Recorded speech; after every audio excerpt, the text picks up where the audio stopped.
Hello friends, welcome to English literature friends. This is new session for you friends, जो कि काफी ज्यादा important आपके लिए होने वाला है। इस क्लास में फ्रेंड्स हम आपके लिए लेके आए हैं जो कि प्रीवियस ईयर आपका पेपर रहेगा टीजीटी इंग्लिश 2023 का, जिसमें फ्रेंड्स हम डिस्कस करेंगे जो कि हमारा फोर्थ सेक्शन रहता है, जो हमारा सब्जेक्ट स्पेसिफिक रहता है, उसको हम डिस्कस करेंगे।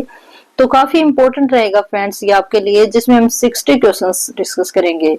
इससे फ्रेंड्स आपको आइडिया आएगा कि किस प्रकार के आपके क्वेश्चंस है वो पूछे गए हैं। एनसीईआरटी और ग्रामर में कितना ज्यादा आपको क्वेश्चंस देखने को मिलेंगे। तो बिना किसी देरी के फ्रेंड्स डिस्कस करते हैं। और ये हमारा जो पेपर रहेगा ये ऑफिशियल आंसर की के अनुसार ही रहेगा फ्रेंड्स। तो लेट्स स्टार्ट करते हैं बिना किसी देरी के। फर्स्ट हमारा क्वेश्चन रहेगा, मींस 91 नंबर का हमारा क्वेश्चन है। The number of vowel and consonant sound in English is indicated respectively. अब कहता है कि हमारी जो इंग्लिश है, जो ब्रिटिश इंग्लिश है, उसमें कितने वोवल और कितने हमारे क्या हैं, कॉन्सोनेंट साउंड है। तो फ्रेंड्स आपको पता होना चाहिए कि यहाँ हमारे टोटल 44 हमारे क्या माने जाते हैं, हमारे इंग्लिश में अल्फाबेट माने जाते हैं, जिसमें हमारे 20 तो हमारी वोवल हैं और 24 हमारे कॉन्सोनेंट हैं। आगे चलते हैं। Find the word which is spelled correctly from the given words. अब इसमें हमें जो करेक्ट हमारी स्पेलिंग है वो बताना है। और फ्रेंड्स इससे आपको ये भी आइडिया मिलेगा कि ग्रामर में कहाँ कहाँ से क्वेश्चंस आपसे पूछे जाएंगे और हमारी जो एनसीईआरटी है उसमें किस तरह से क्वेश्चंस है वो पूछे जाते हैं। ठीक है, तो यहाँ पे ये हमारा स्पेल्ड मिस स्पेल्ड से लेकर हमारा क्वेश्चन रखा गया है। तो इसमें इन्होंने करेक्ट पूछा है। तो करेक्ट जो हमारी स्पेलिंग रहेगी वो ऑप्शन नंबर 3 रहेगी, अमेचर शौकीन। ठीक है, ऑप्शन नंबर 3। आगे है next, the bilingual method of English language teaching was first developed by. अब कहता है जो हमारा बाइलिंगुअल मेथड है वो किसने डेवलप किया था सबसे पहले। बाद में तो काफी ज्यादा हमारे जो साइकोलॉजिस्ट आते रहे हैं। और तो कहता है कि सबसे पहले किसने डेवलप किया था। तो ऑप्शन नंबर हमारा 1 रहेगा, सी जे डॉगसन। ठीक है, ये हमारा बिल्कुल ठीक रहेगा, option number 1। Identify the literary term used in the following sentences, let not ambition mock their usual toil. अब देखो ये एक टास्क टाइप का हम कह सकते हैं, लेकिन यहाँ पे जिसके बारे में कहा गया है वो है हमारी एम्बिशन। एम्बिशन क्या होती है आपको पता होगा, कोई भी महत्वाकांक्षा कि जो हमारे, देखो ये काफी डीप मीनिंग है। ठीक है, तो इसमें क्या कहता है कि एम्बिशन का वो उपयोग है वो इतना भी बुरा मत करिएगा कि आपको क्या शर्म आने लग जाए। मीन्स या फिर हमारे जो महान लोग थे जिन्होंने देश को बनाया रखा, उनकी जो एम्बिशन थी वो देश को आजाद करवाने की थी, और अब आप क्या थी, उस एम्बिशन को गलत डायरेक्शन में ले जा रहे हैं, ऐसे कुछ करके है। ठीक है, तो यहाँ पे बेसिकली बात करते हैं एम्बिशन के बारे में कहा गया, तो पर्सोनिफिकेशन इसका आंसर रहने वाला है। आगे चलते हैं फ्रेंड्स, जो नेक्स्ट हमारा रहता है, डायरेक्शन दिया गया है, read the following poem and answer the questions that follow. अब कहता है कि इसमें जो ये हमारी पोएट्री है इसके अकॉर्डिंग हमें आंसर देने हैं। तो फ्रेंड्स इसमें जॉय और प्लेजर, इन दो के बारे में बात की गई है कि जो प्लेजर होता है वो परमानेंट नहीं होता है, वो एक बाहरी खुशी, कुछ पल की खुशी होती है, जबकि जॉय होती है वो हमारी अंदरूनी खुशी होती है। तो इन्हीं के बारे में बताया गया है कि देखो जॉय को मौत के साथ कंपेयर किया गया है, और सॉरी प्लेजर को, और जॉय को बी की तरह माना गया है। ठीक है, तो ऐसे ही जो है वो लाइक ए शार्क, ऐसे कुछ करके रखा गया है। तो ये आप पढ़ लेना, देख लेना इसको रोक के। अब इसके क्वेश्चंस करते हैं। Joy is like a lark that lives alone, which figure of speech is employed in the line quoted above. अब कहता है कि इसमें क्या कहता है कि कौन किस प्रकार का फिगर ऑफ स्पीच है वो यूज किया गया है। तो फ्रेंड्स यहाँ पे ऑप्शन नंबर 1 ही रहेगा। देखो ये यहाँ पे एलिट्रेशन है, जो एल एल है इसकी क्या की गई है फ्रेंड्स, पुनरावृत्ति की गई है, रिपीटेशन किया गया है। आगे है, which is the central idea of the poem. अब कहता कि पोएट्री का सेंट्रल आइडिया क्या है। तो फ्रेंड्स यहाँ पे हमारा आंसर रहेगा option number 2, it lays stress on joy than pleasures. इसमें क्या रखा गया है कि इसमें जो जॉय है उसको ज्यादा छुपाना है, जबकि प्लेजर से। जो हमारी पोइट्री की, अकॉर्डिंग टू पोइट्री, इसने पहले ही बताया है।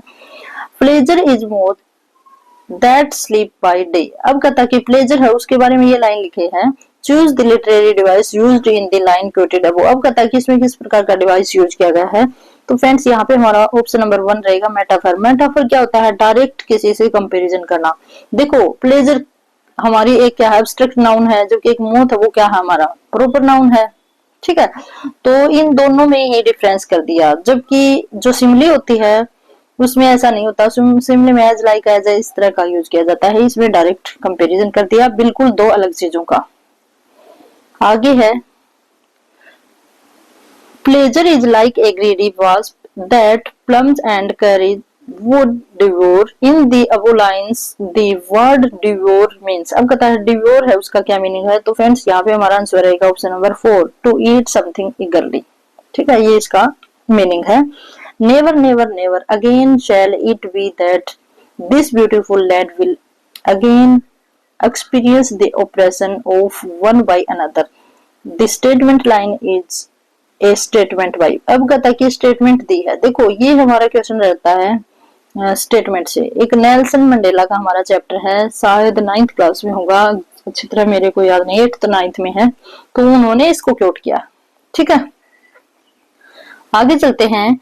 In the poem Joy is compared with A bird that sings. अब कहता है जॉय को किसके साथ कंपेयर किया गया है। तो फ्रेंड्स यहाँ पे हमारा ऑप्शन नंबर 1 है, for one own self. Joy को अपने आप में एक पक्षी बताया। Study of meaning is in a language is known as. अब कहता है मीनिंग की स्टडी क्या कहलाती है, तो सिमेंटिक। देखो मीनिंग को हम अच्छे से मीन्स एक ट्रिक से भी कर सकते हैं। सीमेन मीनिंग, तो सिमेंटिक्स होता है मीनिंग। ये काफी बार पूछा जाता है, वेरी वेरी इंपॉर्टेंट रहता है। आगे है, identify the phonetic symbol of the underline word. अब कहता है कि इसमें डबल ओ, ये डबल ओ है, ये अलग अलग है, वैसे मैंने इकट्ठे ऐसे। ठीक है, कहता है कि इसका जो साउंड है वो कौन से में है, बुक का, तो ये यू है ना, यू, ये इसका बिल्कुल ठीक है। आगे चलते हैं नेक्स्ट के ऊपर। Which of the following idiom meaning means a cause of dispute। अब कहता है कि कौन सा idiom का मीनिंग ये है, तो हमारा ऑप्शन नंबर बी बिल्कुल ठीक रहेगा, ए बोन ऑफ कंटेंशन। ठीक है फ्रेंड्स, ये बिल्कुल ठीक रहेगा। आगे चलते हैं नेक्स्ट के ऊपर। What did major Ahluwalia and Phu Dorji lives on the mount Everest respectively. अब कहता है कि फ्रेंड्स व्हाट डिड, कि भाई ऐसी क्या बात थी कि वो किसके साथ कैसे क्या कुछ अपने साथ लेके गए थे। ये हमने चैप्टर की स्टोरी डिस्कस कर रखी है, 9th क्लास का हमारा आई थिंक चैप्टर होगा। ठीक है, तो वहां पे ये चैप्टर है। तो इसके आंसर की अगर हम बात करें तो एक picture of Guru Nanak and के लेके गए थे ये। ठीक है, और रैलिस ऑफ लॉर्ड बुद्धा, इनकी पिक्चर ये अपने साथ लेके गए थे, दोनों माउंट एवरेस्ट पे गए थे। तब ये माउंट एवरेस्ट के बारे में बताता कि वहां पे लोग अपने अपने मतलब उनकी पिक्चर अपने साथ लेके जाते हैं और उनको याद करते हैं। कोई भी किसी प्रकार की लेके जाते हैं, वहां पे काफी ज्यादा ऐसे प्रकार का मटेरियल पड़ा हुआ है, कोई किसी की पिक्चर वगैरह। ठीक है, आगे चलते हैं नेक्स्ट के ऊपर। Identify the appropriate example of antithesis from the sentences below given below. अब कहता है कि एंटीथेसिस क्या होता है फ्रेंड्स, जो अलग अलग सेंटेंस में पाया जाएगा, जो विपरीत ऑपोजिट मीनिंग होंगे एक दूसरे के, लेकिन सेंटेंस है वो या तो एंड से या फिर कोमे से जोड़े जाएंगे। ठीक है, ये इसकी पहचान होगी। तो यहाँ पे हमारा आंसर क्या रहेगा, आंसर रहेगा option number 4, to error is human to forgive. देखो एर और फॉरगिव ये दोनों अलग अलग वर्ड हैं और अलग अलग सेंटेंस में यूज किए गए। सेंटेंस एक है लेकिन फ्रेज में, सॉरी मैं सेंटेंस बोल गई थी, फ्रेज आएगा यहाँ पे। What is the part of the sentence which denotes the person or thing about which something is said। अब कहता है कि कौन सा पार्ट होता है सेंटेंस का, एक सब्जेक्ट होता है, एक प्रेडिकेट होता है। तो कहता है कि पर्सन और थिंग से लेकर कौन सा पार्ट बनता है सेंटेंस का, तो वो हमारा सब्जेक्ट रहेगा। सब्जेक्ट में क्या होता है, पर्सन होता है या थिंग होती है। मीन्स कहने का मतलब क्या है, जो सब्जेक्ट होता है वो हमारा सब्जेक्ट होता है और प्रेडिकेट होता है जो सब्जेक्टिव स्टेटमेंट देता है वो। आगे है the poem a legend of Northland by Phoebe Cary's. अब कहता है कि ये क्या है, तो ये एक बैलेड है फ्रेंड्स, और इसकी अगर हम बात करें तो 9th क्लास में है। ठीक है, 9th क्लास में है ये। तो इस तरह से क्वेश्चंस पूछे गए हैं। अब तक 2-3 क्वेश्चन हमारे आ चुके हैं जो हमारी एनसीईआरटी से। People who have poor diets are likely to catch cold. अब कहता है कि देखो ये फ्रेज है अपने आप में, सॉरी ये हमारा वो क्लोज रहता है, हु से जोड़ा गया है।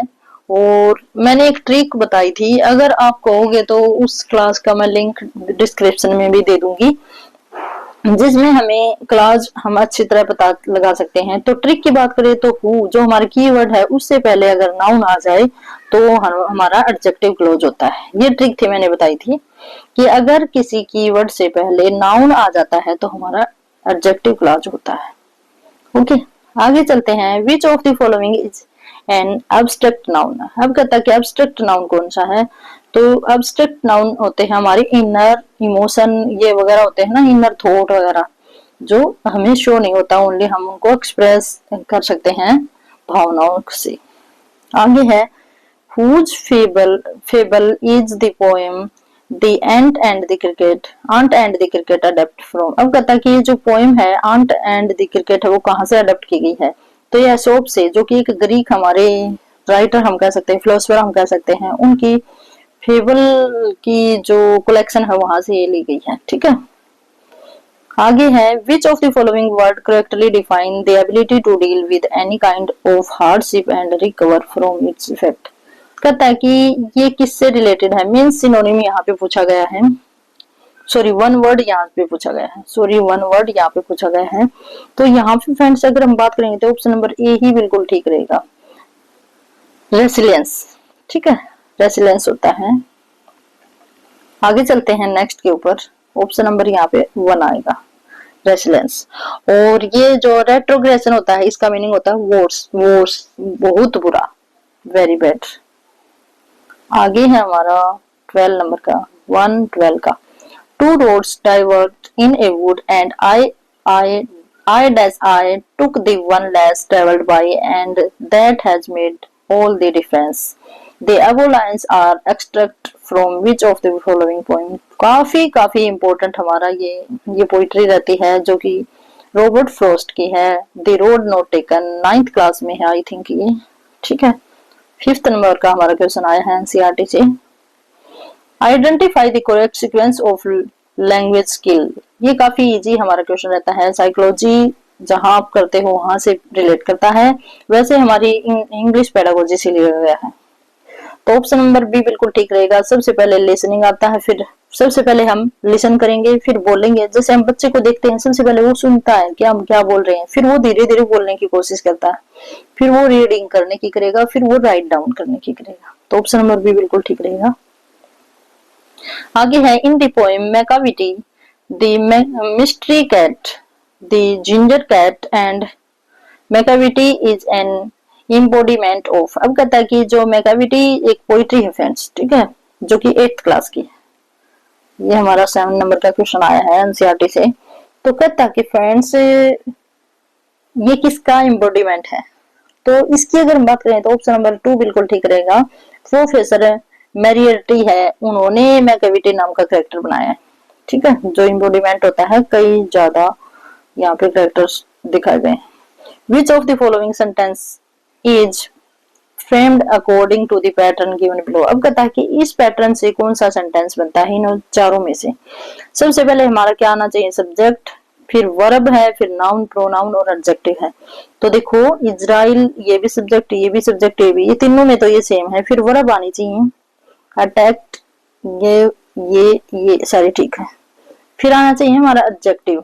यहाँ पे गाजा भी देखो ये नहीं बनता, ये गुड, द शीलिंग वाइट। देखो यहाँ पे प्रीपोजिशन आ गया, यहाँ पे आर्टिकल आ गया, सॉरी यहाँ पे ऑब्जेक्ट आ गया, या गाजा विद मिस्ट्री ये आ गया। तो ऑप्शन नंबर 4 बिल्कुल ठीक रहेगा। देखो इसी पैटर्न के अकॉर्डिंग हमें सेंटेंस ढूंढना है। A lyric poem of moderate length with a serious subject, an elevated style and an elaborate stanza pattern is called। देखो सीरियस मैटर किया जाए तो वो ओड होती है, कहीं भी आ जाए, हमारे लिटरेचर से क्वेश्चन रखा गया है। Choose the word that means lying on the ground face downward. अब कहता है देखो ओदे मुंह गिरना, किसी के सामने अगर हम नीचे गिरते हैं अपना फेस रख के, मतलब झुकते हैं, तो भगवान के आगे भी झुकते हैं, तो अपने आप में क्या होता है, अपने आप में सरेंडर करना होता है। तो यहाँ पे हमारा आंसर रहेगा प्रोस्ट्रेट करना, ठीक है, किसके आगे झुक जाना, सरेंडर कर देना। आगे है identify the part of speech of the underline word in the sentence given below. अब कहता है कि ये कौन सा पार्ट ऑफ स्पीच है, पार्ट ऑफ स्पीच कौन कौन से हैं, अब कमेंट बॉक्स में कमेंट करिएगा। तो फ्रेंड्स ये यहाँ पे रहेगा हमारा option number D, adjective. What is a scientist who studies the rings that appear each year in the tree trunk is called? देखो ट्री के जो को जब हम काटते हैं, उसका तना जब ट्रंक हम काटते हैं तो उसके ऊपर सर्कल से सर्कल होते हैं, उनकी भी स्टडी होती है, तो उनकी स्टडी करने वाले साइंटिस्ट को क्या कहा जाता है? तो ऑप्शन नंबर बी रहेगा, डेंड्रोक्रोनोलॉजिस्ट होता है वो, ठीक है। वन वर्ड हमारा सब्स्टिट्यूशन था। Michael West new method of teaching English lays stress on. अब कहता है कि माइकल वेस्ट का मेथड है वो किसके ऊपर स्ट्रेस डालता है? तो ऑप्शन नंबर सी रहेगा, रीडिंग के ऊपर। Select the option that expresses the given sentence in passive voice. इसमें हमें पैसिव वॉइस ढूंढना है। तो पैसिव वॉइस क्या होता है फ्रेंड्स? पैसिव वॉइस का हमें किससे पता चलता है कि कौन से टेंस का है? तो जो हमारी वर्ब होती है वो हमें बताती है कि टेंस वो कौन सा है, पास्ट टेंस है। और पास्ट टेंस में इसमें क्या होता है फ्रेंड्स, हमें वर्ब लगानी पड़ती है मेनली, जो हमारी हेल्पिंग वर्ब, और main verb always third form ही होती है। तो यहाँ पे मेड है तो वो जो आएगा, ठीक है। तो यहाँ पे हमारा ऑप्शन नंबर ए बिल्कुल ठीक रहेगा, आई वॉज। मी को हम इस साइड ले आए। ये आपको अगर वॉइस का चैप्टर करना है तो कमेंट बॉक्स में कमेंट करिएगा। वैसे अगर हम यहाँ पे वाइडली डिस्कस करेंगे तो काफी लेंथी क्लास हो जाएगी। आगे है फिर से हमारा कंप्रिहेंशन है friends. I was morning, it was morning and the new sun sparkled gold across the ripple of a gentle sea। अब देखो ये काफी बड़ा हमारा रह जाएगा जो पैराग्राफ है, हम इसके क्वेश्चंस करेंगे और आप देख लेना किस तरह से पूछे जाते हैं। ये सीगुल के बारे में है, ठीक है। एक सीगुल का हमारा चैप्टर था 9th क्लास का शायद। For Jonathan Livingstone flying watch. तो ये अपने उनकी ही फ्लाइंग थी, वो अपनी ही फ्लाइंग के बारे में डिस्कस कर रहे होते हैं। Choose appropriate antonym for gentle. Gentle का अपोजिट क्या होगा? Fierce, option number B. आगे है choose the word that means avoid by sudden quick moment. तो कहता है कि एकदम से मना कर देना, अवॉइड करने का मीनिंग यहाँ पे कौन सा रहेगा? तो ऑप्शन नंबर थर्ड रहेगा, डोंट, ठीक है। आगे है हमारा choose the correct form of verb for the blank space. Here dash the Indigo. देखो द इंडिगो क्या है? हमारी एरोप्लेन जो एजेंसी उसका नाम है, तो सिंगुलर ही रहेगी, ठीक है। तो यहाँ पे कैम्स आएगा, ऑप्शन नंबर बी। वर्ब भरनी थी यहाँ पे। Fill in the blanks with correct preposition. The house is dash fire, we had better get dash. तो कहता है कि यहाँ पे कौन सा प्रीपोजिशन आएगा? तो ऑन तो यहाँ पे आएगा, the house is on fire. और हमने क्या किया भाई, हमें यहाँ से जा चुके थे आउट, ऑन और आउट दोनों आएंगे। The line but Jonathan Livingston Seagull unashamed stretching his wings again show about Jonathan's. देखो ये जब जोनाथन, जो हम सीगुल का हमने जो चैप्टर पढ़ा था उसमें जो सीगुल है वो उड़ने की कोशिश करता है, तो ये जो उसके फिर से पंख फैलाने का मीनिंग क्या है? तो क्या मीनिंग रहता है? परज्यूशंस मीन्स दृढ़ता का, कि वो उड़ना ही चाहता है। आगे चलेंगे। Even his parents were dismayed as Jonathan spent all day alone making hundreds of low-level glides experimenting। The word dismayed meaning, इसका मीनिंग हमें बताना है। तो यहाँ पे फ्रेंड्स ऑप्शन नंबर सी रहेगा, फेल्ट डिसपॉइंट। उसके पेरेंट्स होते हैं ना, वो भी डिसपॉइंट हो जाते हैं, लेकिन वो नहीं होता, लास्टली वो अपनी फ्लाइट करता है, मीन्स उड़ता है। What is the intonation, intonation in phonetics. Intonation क्या होता है? जब हम बीच में पॉज लेते हैं ना, जो रुकते हैं, उसको हम इंटोनेशन बोलता है। कि भाई हमने जो दो तीन टुकड़ों में जो हम जैसे इंट्रोडक्शन, इसमें इंट्रोडक्शन ऐसे हमने बीच बीच में जो हमारी वाइब्रेशन हो रही है ना, ऐसे ऐसे बोल इंट्रोडक्शन ऐसे हम बोलते हैं ना, तो ये इसको हम बोलते हैं इंटोनेशन।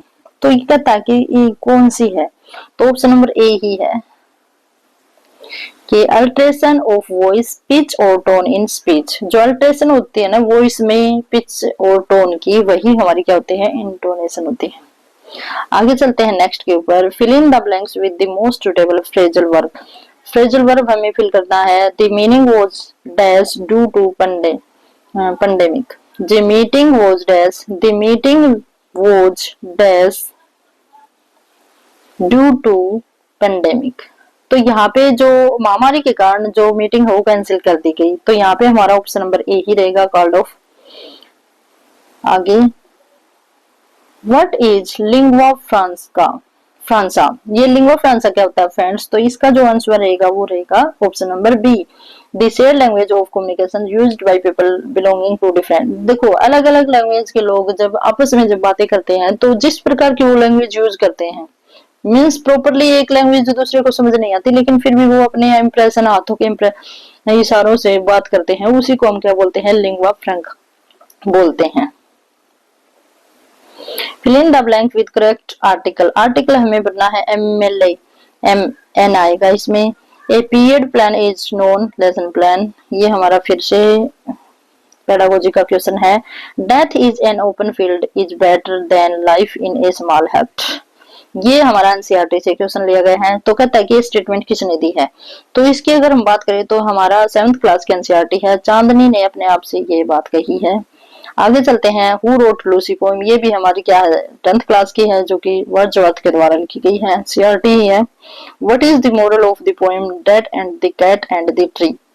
ये फिर से हमारी पोइट्री आई है 7th क्लास की फ्रेंड्स, जिसमें हमारा ऑप्शन नंबर बी बिल्कुल ठीक रहेगा, डोंट बी ओवर कॉन्फिडेंट। इसमें थीम रखी गई है। आगे है next, what is the poem Cheevy about. अब कहता है कि चीवी जो पोएम है वो किसके बारे में है? तो फ्रेंड्स इसकी अगर हम बात करेंगे तो paradoxical attitude of parents and Elder.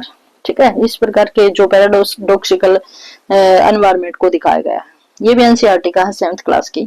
Who among the following is the Irish national poet. ये हमारा लिटरेचर का क्वेश्चन है, तो यहाँ पे हमारा जो आंसर रहेगा वो क्या रहेगा? विलियम बटलर येट्स हैं, जो कि हमारे नेशनल पोइट माने जाते हैं आयरलैंड के।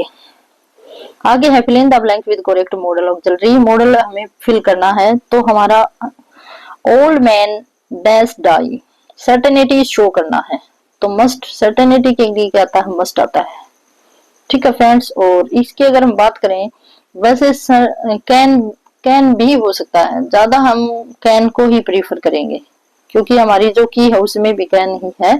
लेकिन जब ऑब्जेक्ट बिल्कुल यहाँ पे हम बात करें तो मस्ट आता है, जहाँ पे जिस जो चीज को हम टाल नहीं सकते। वैसे तो मस्ट भी हो सकता है, लेकिन हमारी जो की है उसमें कैन को ही माना है। Which of the following is not included in non fiction writing. अब कहता है नॉन फिक्शन राइटिंग में क्या इंक्लूड नहीं है? तो फ्रेंड्स इसकी अगर हम बात करेंगे तो ऑप्शन नंबर 4 शॉर्ट स्टोरी है, वो नॉन फिक्शन में नहीं मानी जाती है, फिक्शन में मानी जाती है, बाकी सारी नॉन फिक्शन है। आगे चलते हैं नेक्स्ट के ऊपर। Fill in the blanks with the correct conjunction. Conjunction हमें फिल करना है। Dash doing the cooking I took after the garden. बनाने के साथ साथ मैं गार्डन में भी देख रही थी। तो बिसाइड होता है के साथ साथ, बिसाइड होता है के अलावा, ऐसे लगा दिया ना, तो के साथ साथ। Select the most appropriate meaning in the given idiom. To bury the hatch. तो यहाँ पे इसका मीनिंग बताना है। तो फ्रेंड्स इसका जो मीनिंग है वो है come to peaceful term। ठीक है, कि भाई शांति के साथ होना। Select the option that expresses the given sentence in reported speech।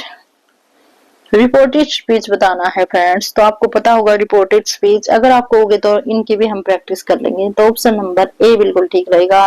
Rita said that she wished She were a princess.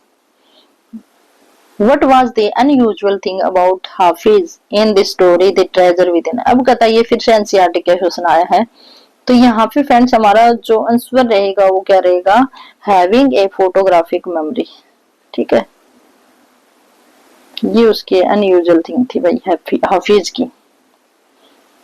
What name did Annie Frank given to her diary? ये भी 10th class के एनसीईआरटी का question है। तो kitty वो अपनी diary को नाम देती है। What is the general aim of teaching English? Teaching English का जनरल एम क्या होता है? तो फ्रेंड्स इसकी अगर हम बात करेंगे तो क्या होगा, to make the learner an effective user of English language. Learner को ऐसा बनाना कि उसको जो इंग्लिश है वो अच्छे से यूज करनी आ जाए। आगे है identify the author of the story princess September. ये फिर से हमारी 10th क्लास के एनसीईआरटी फ्रेंड्स। ठीक है, तो कहता है कि भाई इसका ऑथर बताना है। तो ऑथर का जो नेम रहेगा वो क्या रहेगा, विलियम्स सोमरसेट मॉम, ये इनका नाम रहेगा। आगे है the poem a house a home is penned by, ये किसके द्वारा लिखी गई है? तो इसकी अगर हम बात करेंगे तो लॉरेन एम वेली के द्वारा ये लिखी गई है। ये भी एनसीईआरटी का हमारा रहता है।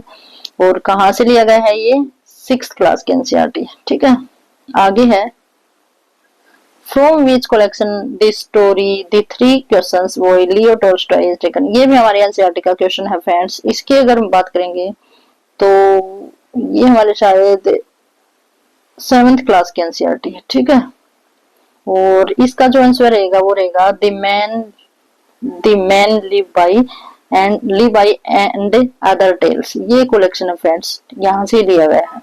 Choose the pen name by which William Sydney Porter is better known. William Sydney Porter का पेन नेम बताना है।